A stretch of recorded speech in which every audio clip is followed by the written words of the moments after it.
We're back, RT. We are. Tough Men of Faith. Yep. We've got our... One of my favorite guests. Yeah. I hear you say that, but I'm not sure if I believe I say it all the time. He does say it all the time. You say that to everybody. Do you have Matt's number? No. Okay, because he'll Maybe constantly hit me up. It's like, hey, you need to text Matt, see if he can come on the show. Text Matt, see if he can come on the show. Maybe I'll get And his I number. know Matt's a line. busy guy. Like, he doesn't have time to run on the show all the time. And I need to learn the boundaries of Matt. Like, it took me years to learn your boundaries. You know, sometimes I send you a joke or a reel or something, and you say, that crosses the line. Those boundaries. And Matt's boundaries, I have a feeling, are a little more strict than yours. Well, you think? Yeah. I worked think at that? a homeless shelter for 15 No, years. I'm so you aware might of not. it. Yeah, but you weren't giving your number out there either. That's true. Yeah. I did it one time, and then I got a 3 a.m. phone call from a guy that's was a little toasted, and I just like, well, okay, I'm taking my phone number off the card. Yeah, good idea. Yeah. So every once in a while, RT reels me in, and he's like, hey, man, that's a stretch for sending it to a pastor. He's like, maybe one of your friends, but not this one. No, I think I said you shouldn't send it at all. That's what I... Yeah, I think that's what you said. But yeah, I know what you meant. You know what I meant. Good. Yeah. Well, Matt, it's good to have you back. Thank you. Yeah, thank you. I'm honored. Thank you, guys. Yeah, this is fun. Yeah. So anyway, what's going on? Nothing. Like, we have no plan. Like, I know. I text Matt yesterday. I said, hey, we've got to record tomorrow. Yeah. Could you come out? Yes. And he's like, yes. You want to see the new studio? And he's here. What I read into that is, he said, I've asked a lot of people, but they couldn't make it. I'm desperate. I'm down to the last. See, that's not what happened. That's what that's what I took it as. But Matt would know. Like, there's been times I've been asked to preach, and it's like 2 weeks away. It's like That's some true. men's event. Like, that's what I get called for now. It's men's events, and it'll be like next week. Like, hey, is there any way you could come Friday night preach this men's event? I'm like, yeah, I can make that work. And like, who backed out? That's always who I ask. Like, who backed out? Yeah. If you're calling me one, I'm not your first choice. Yes. And if you're calling me a week before, someone's backed out. Yeah. So It's very true. yeah, you may not get those because you're probably everyone's first pick, and you're turning everyone down. I don't think anybody calls me. You guys are it. So okay. We're the only ones that call you? So I will come often. Yeah. We talk about City of Southport. Yeah. You go there. And Yeah. Okay. 4 times a year they have me come Okay, and pray. nice. It's a city county meeting, and it's nice. I mean, it's it's a small town, but it's really great people. I like the mayor a lot, and the police chief, I like him as well. So it's just good to go see them every once in a while. RT makes me go to funerals with him to be a security guard. I have a couple times. Yeah. Rough areas, huh? Nick has pulled security for me several times. Yeah. Do you enjoy speaking out of your church, or do you like your preference is to preach at your local church? Oh, that's a good question. I don't really think about it. I like it. I don't get asked to preach at many churches, right? Yeah. You've asked me. You I have, appreciate that. We'll have to bring you back. Yeah, thank you for that. But The problem is your speaking rate is too high for our budget. Yeah. yeah, right. Yeah. 0 is still too high. Oh, wait. I didn't know that. We can get you on more often. Yeah. I do feel like I preach better when I'm in a comfortable environment. Yeah. And so, but, like praying, now it's probably, I don't know how many times I prayed at the Southport City County Council meeting, but it's just so quick too. It's like I'm in and out. They don't want something long. And so that's not, I feel, I like it. Kind of Speaking how our out. church is too. We need you in and out. Listen to the message real quick. Yeah. Be done in 20. Yeah. Wow. I didn't know it was like that. That's not already. quite that short. Yeah. I think I feel more at home just where I'm at. Yeah. But I really always, I mean, not to sound too dramatic, but I always feel very honored anytime anybody asks me to come. So I'm grateful for that. That's good. Do you get nervous when you speak out? Do you get nervous at your church? I still sometimes feel nervous. Do you? Even though I've been doing it a long time. Yeah. But I tend to believe that nerves is actually helpful for me. For whatever reason, I feel like I personally get more out of it when I have that nervousness. Like I take it to a different level of how I preach when I'm nervous like that. Yeah. And so, it's that whole when I'm weak, he's strong type of thing. So, that's good. funny, man. I'm like terrible at public speaking. I can't stand up in front of people and address them. Shoulder to shoulder, I'm fine. I can be the clown, or I can give you direction and teach you how to do something, but like facing you head on, horrible at it. Well, I'd say my very first time speaking in front of adults, my wife and I were just married. So we got married in 94. This was 1995. I was asked to speak to the young adults at our church. Yeah. And I had never spoken to anybody above an 8-year-old third grade class. Mhm. And so I said yes immediately. Yeah. And then I was like scared to death. And I spent like 30 hours that week after work preparing for my message. It was supposed to be 30 minutes. And I got up.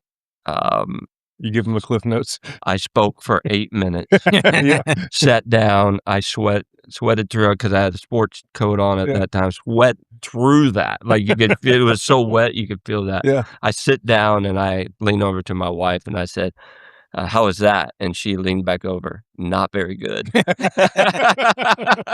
And so I said, well, that is the last time I'm going to be preaching in front of anybody. And that's the exact words I said. Yeah. And then the next week, the guy quits, told our pastors, like, hey, Roller was just up there. He did an awesome job. Get him to take my place. And that's how my preaching got started. Really? Yeah. So when you were growing up, did anybody expect like Matt Roller's going to be a preacher? Not at all. My dad prayed for it. When I was a baby, he prayed that I would be a pastor one day. Yeah. He didn't tell me that until years later, but nobody. I think I was mostly liked by everybody, but I wasn't, charismatic. I'm not charismatic. It was very much like you. I was fine speaking like this. I was on every sports team. I mean, a small Christian school, we only had a few options, but I think nobody would have thought it. I didn't think it. Becca wouldn't have wanted it. I mean, she grew up in a preacher's home and she loves her dad, and there's so much, so much great from that, but I didn't think she wanted a pastor's wife life. Yeah. But yet God is just funny how he works, Yeah. Yeah. So how he's moved us is pretty amazing. Yeah, it's funny. Where I was working at before, he'd have me go in and teach high school kids for a day. Yeah. Like how to do different parts of construction, and same thing. I'm sweating through t-shirts and, and that's just not my thing, but I don't know why. Well, I always had a problem, and maybe still do. I'm getting a little bit better at it, but pastor asked me to do something. You'll like this, right? Asked me to do something. I just said yes. Yeah. I didn't really think about it. Yeah. So when he asked me to take over the college class, I said, yeah. And then I left there and I said, you idiot. Like, why did you say yes? You were terrible last week, right? That's funny you say that. Yeah. RT told me that last week. Like, hey man, there's a few jobs I just don't want to do around here anymore. And he's like, then just say no. Yeah. Like, that's it. And he's like, you volunteered. He's like, you're not even getting paid. It's like, oh, yeah, good point. Yeah. It's like, I'm not doing that anymore. He's like, great, I'll find somebody new. All right. Well, you got to give people opportunities, right? Yeah. Can't do it all. Yeah. Yeah. So it's amazing. Becca and I get amazed how God has brought us from where I thought what I was going to do to something else. Yeah. Yeah. What did you think you were going to do? Well, I didn't know exactly, but at first I thought I was going to be a paramedic, and I became an EMT. Okay. And although I never got employed on an ambulance, I had to ride on during my training and be in the ER and all that kind of stuff. But I became an EMT in 91, 92. Okay. And I thought I wanted to be on Lifeline, and be a paramedic and ride on Lifeline, and that stuff still kind of excites me, a little bit. But then that just changed, and I went into managing a warehouse. Okay, and I thought, I just want to work my way up the ladder. And I always wanted to be the best at whatever I was doing. Yep. Whether that's good or bad, I was like, that's what I want to do. I want to be the best. And I just wanted to make money, quite honestly. Right. Be faithful to church and raise our kids in church, but be in business. And then that all changed when I got called to the homeless shelter in 2000. And God just changed that whole from going to be making money to being in ministry, and God just used that in the last now 25 plus years of using my almost 15 years at the homeless shelter with homeless men and drug addicted men to just shape my view on people and how to love people. Yeah. and then simultaneously going doing youth pastor, college pastor, whatever, in different stages at the church. And so just God used both of those. And it's interesting. I mean, I was super busy, not just me and my wife. We were super busy, having kids, having a youth group. We had 80 to 100 kids at that time. It was big, and then also working full time. It's like, how am I ever going to get busier than now? But every season, I feel like I've never been as busy as I've been before, as I am right now. And so, anyway, but just God has used it, and I quite frankly, I've always felt that I wasn't the stereotypical pastor. I don't feel like I deserve it in a sense, and all of that. So I never felt like I would be a pastor, but I don't know. I feel like this is what I'm called to do now. That's what we see all through Scripture, right? I mean, it's like guys that we wouldn't expect to be doing something, and God looks at them and keep talking about this. We do. It comes back to a lot, right? For a lot of people we talk to, it's that same thought process. Like, hey, I can relate more to Gideon, where I'm hiding in the wine press, scared someone's going to steal my lunch. And God looks at me and calls me a mighty man of valor, right? And so, it doesn't make sense. It's amazing what he sees is far beyond what we do. Well, some of it's like, so like if people knew you growing up and if you weren't real dynamic or charismatic and not a public speaker, and now like, I know you wouldn't say it, but you're very successful in your ministry and reaching a lot of people. And so someone can look and be like, listen, we know who Matt Roller is, right? That's God doing the work through Matt. And Matt's been faithful and serving and getting after it, but it just gives him the glory through it. So absolutely. And that's the way it should be. But that is very true, because I know me and a lot of people do. And wouldn't think that's what it would be like. Yeah. It's funny you say that. It's RT's wife started a new job recently, and she works with some older friends of mine. And she said, Nick and his wife are, we're like best friends with me and my husband. He's a pastor. And my friend said, excuse me, Nick Roberts? She's like, friends with the pastor? And she's like, well, I guess maybe you've changed a lot. And she's like, yeah, like a whole lot. Like, great. Thanks a lot. So you under the bus. It's all the way under the bus. Thanks a lot, guys. But it's pretty funny. I mean, people just never expect, it's not anything that we've done. And you all just said it, how God uses people that you wouldn't think he would use. But I think that's what, you look at the problem with King Saul. Like, Becca and I just got done watching the second season of the House of David, and it's just interesting seeing how they depict it and seeing Saul, he was picked, he was a nobody, right? But now he feels like he's everything. And, and God doesn't want that.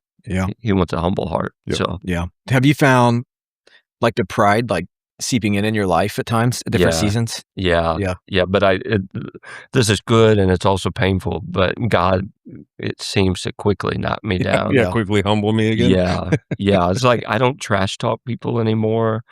And I was never like a big trash talker, but every time I did, there's like something happened. It's like, I was like, oh man, it is like, it just reversed back on me. But there is something like when you get attention, you get attaboys, you get all of that. And you think, man, I'm finally getting them. I'm finally hitting a stride. I'm doing something right. And it's like, you feel like you've arrived to a point. It's like, you and I just finished, 10 years of being pastor at one place. And it's like, this is, I'm there, but what it's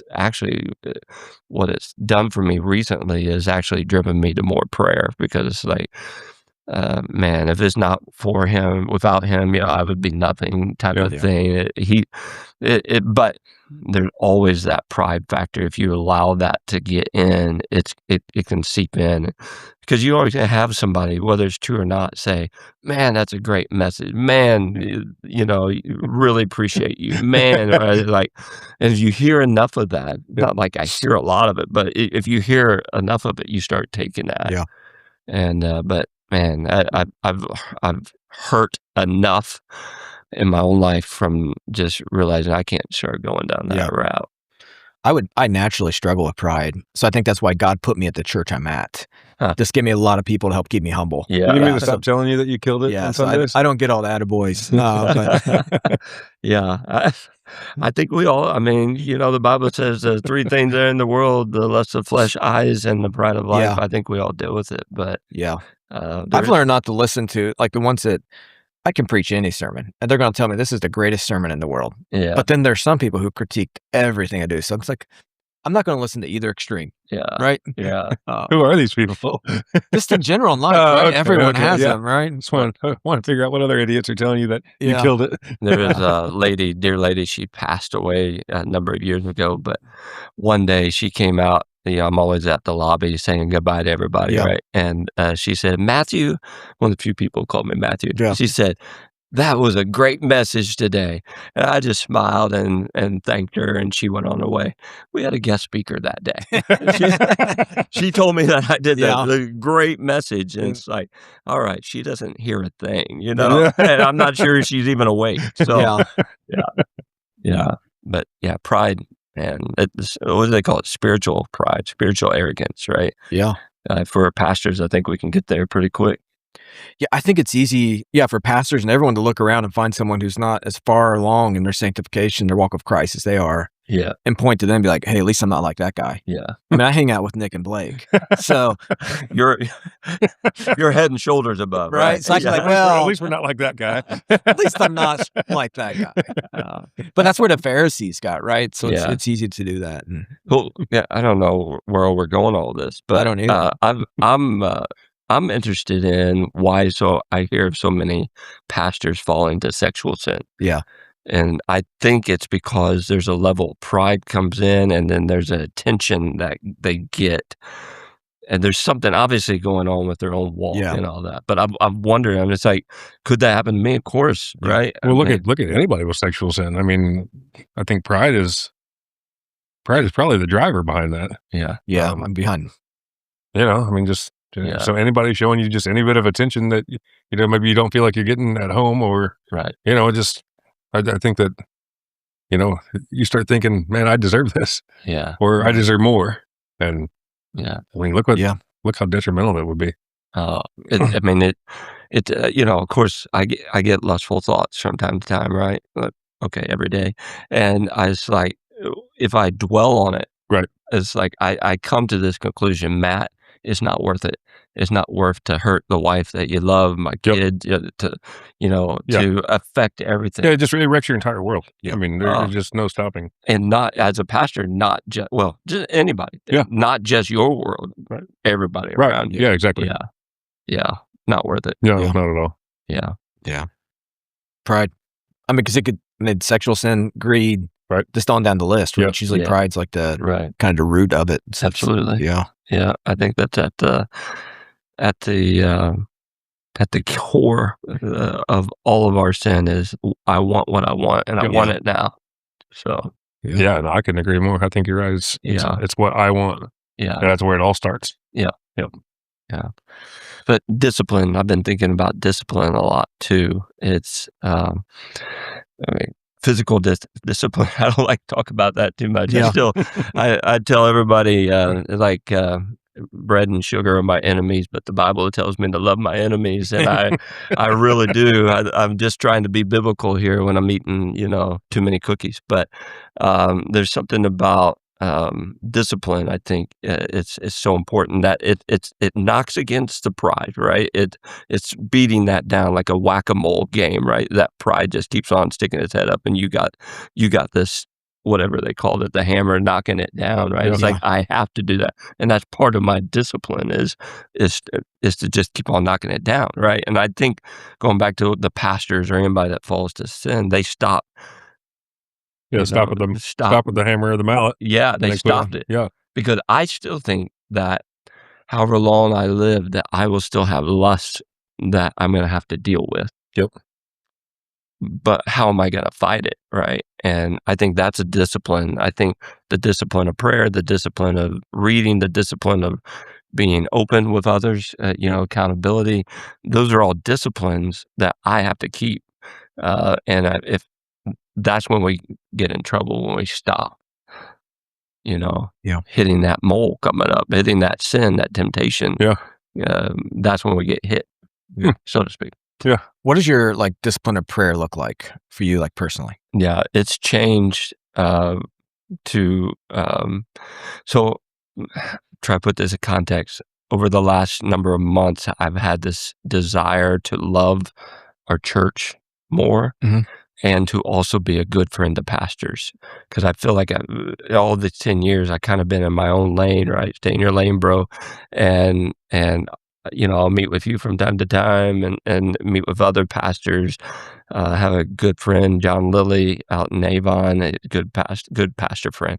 But I was like, man, I don't think I'm being a good friend to them. So I am had this desire. And so my prayer life has changed this year because of this desire to love our people more and to be a better friend to pastors. So I would say before that, my prayer life was inconsistent.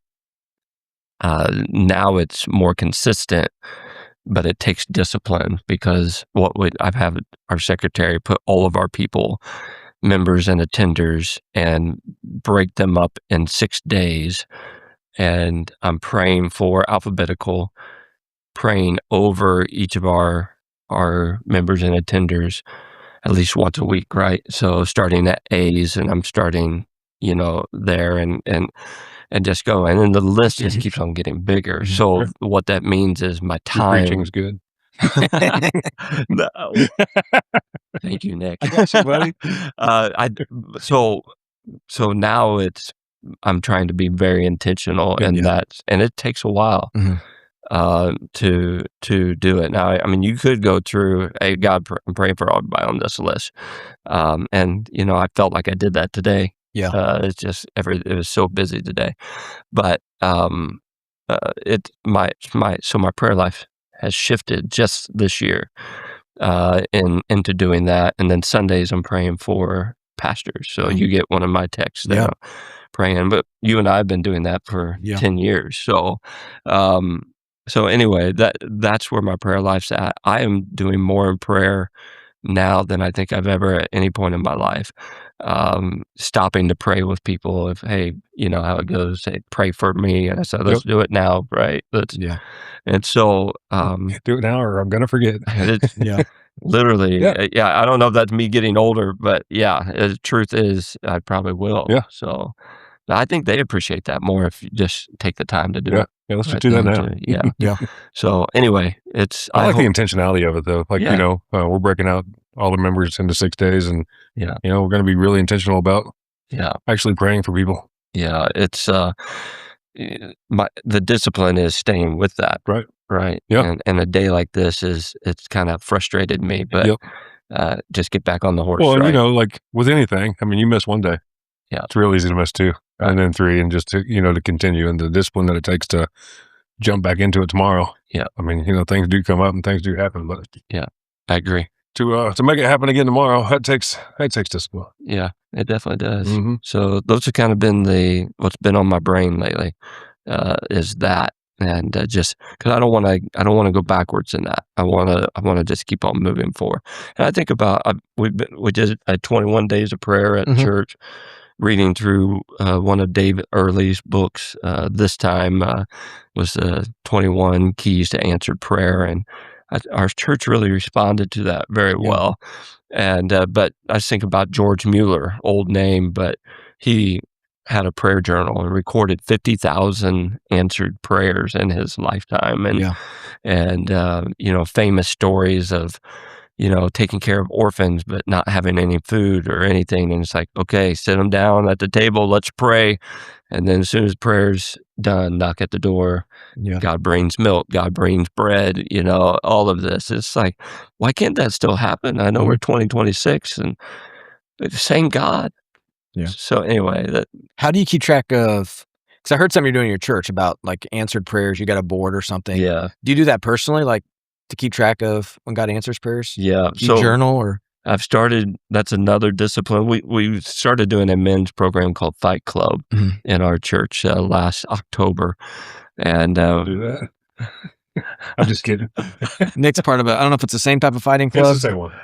Is it the same one? Well, people like some of the women at church, like, so you get together and box or what? That's like, no, it's With emotions. Yeah, Nehemiah, fight for your family, stuff like that. And so anyway, so it sounds like you've done it before, but yeah, I just finished a round. Okay. I was doing it at Heartland with a couple people. Yeah.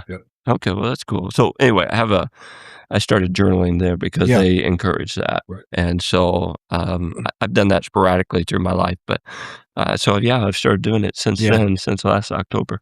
Okay. Yeah, and so keep a prayer journal. Yeah. Yeah. It is good. Yeah. Yeah. Nice. What else you got for me? Man, I could just sit here and ask questions all day. Right. I feel very comfortable. Yeah, good. I'm glad you do. That's when we just kind of get you warmed up, and then we start asking the hard questions. Oh, I'm man. glad you guys do Fight Club. I might have to come down there. It's a lot closer than Heartland. Well, we start March 13th. Yeah, no, I got the email. Oh, okay. Yeah. So we are with the group that's on the north side. Okay. But because they just have it going, and so we're so we join with them, and so I'm hoping that we'll at least have 50 guys. Nice. And I think you asked us, going back to the prayer wall and thing too. Yeah. We just have a big wall in our auditorium where we got these 6 different colored 3x5 cards. So 6 different categories of prayer: salvation, health, finances, whatever. And people really responded well. Yeah. So the hope is that you get moved from prayer requests to answered prayer. So we got something like 300 plus prayer requests on the prayer request side, and then to the other side we probably have about 60 answers to prayer. Okay. And we've been doing this for maybe a month. Okay. So hopefully, I don't know what we're going to do with it, but I'm going to keep it up all year. Yeah. I don't want things to get tired. You get tired of it, and it's like, okay, great. How spiritual are you? You're tired of prayer. Great. It's one of those things, a mental back and forth. I don't know. We just kind of did something similar. We had a wall that we painted, and things that we're thankful for. Oh, good. Yeah. The problem is we use like gel pens and Sharpies, so it took 9 coats of kills. Yeah. To cover up when we were done with it. So, I like your idea with index cards. It sounds a little better. Oh man. Well, it's good to have creative people around me. I'm not always the most creative, but So our church has responded well to it. So I feel like we want to keep this going. This Isn't that something that Fight Club does too, though? Like a kickoff, like you write something down about yourself, kind of. Yeah. And then you trade with somebody or something, and I forget exactly how it works. I don't know about the trading. Okay. I've done one round. Okay, yeah, I got you. Yeah, so I think they do different things every time is what I hear. Yep.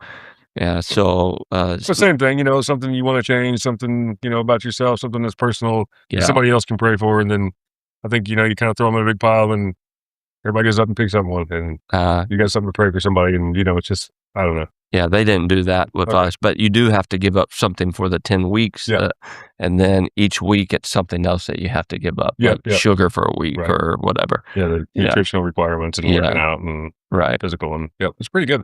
Yeah, I liked it. Pretty good criteria, pretty good thing. Like, it's organized well, and it's. Yeah, we saw good results out of the group that went through it. It was kind of like our beta testers. Okay. And saw good results that came from it. Good. And so I think because our church, our guys of our church, I mean, we have a great church, so I'm not negative on them at all, but I just know we can go to another level. And physically, we have a lot of guys out of shape, but marriage is out of shape, spiritually out of shape.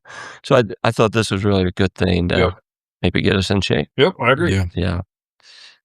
So anyway, that's really cool. Yep, that's good. Yeah, I'm really. There's like one guy that I saw, like him and his he had struggle in his marriage, and he came into the group this last October, and man, is near 180, right? It's just him and his wife are stronger. He is stronger. He looks different. He feels better. All of those kind of things, and it's like, man, in 10 weeks, if that can happen with this guy, like this is what I want, right? I want to see this happen, and so anyway, it just kind of gives you that drive and that push to do it again because you saw one life changed, and sometimes that's all it takes. Yeah, and I know it wasn't just one life change, but you see guys respond in different ways. The marriages get better, guys get a little more in shape and they start living a little better. And it's like, if everybody takes just something from it, it's worth doing. This is what I think is what happens, especially as you get older. Yeah. Because I see this happen in a lot of our retirees, is that we have this natural desire to be comfortable. But I like saying this: God calls us to be content, but He doesn't call you to be comfortable. Yeah. And so that's the problem with that we can have this as humans, but we have to fight it. We have to fight against comfortable. I mean, it's good to take a nap every once in a while, go on vacation every once in a while. All that's fine. Right.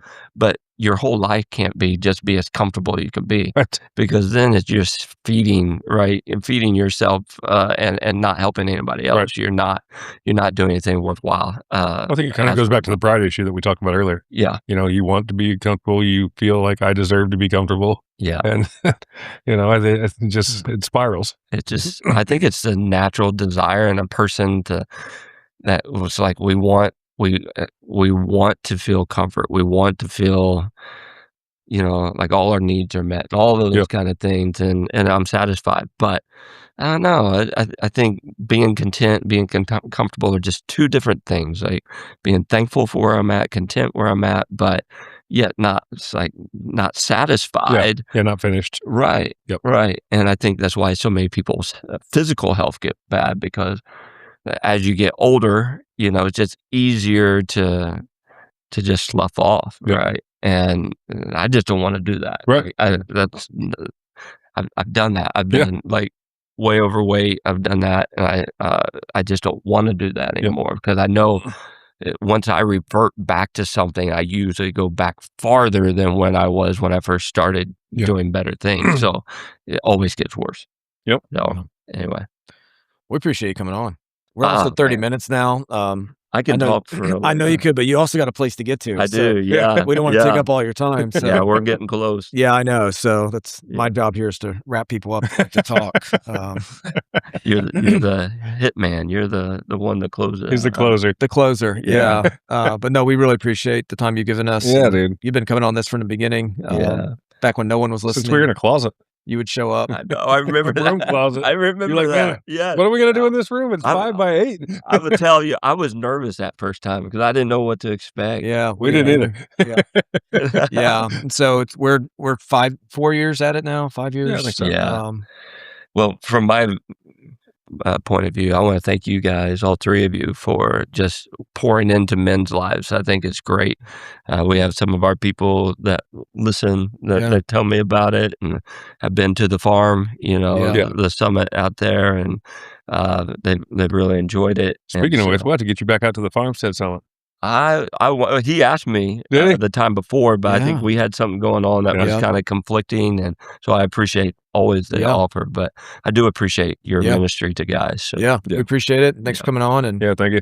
Yeah, you're Seth. Increase Jesus does all our T-shirts for us. So. I know. Yeah, I know it. I see it. Yeah, got his hat up here. So yep.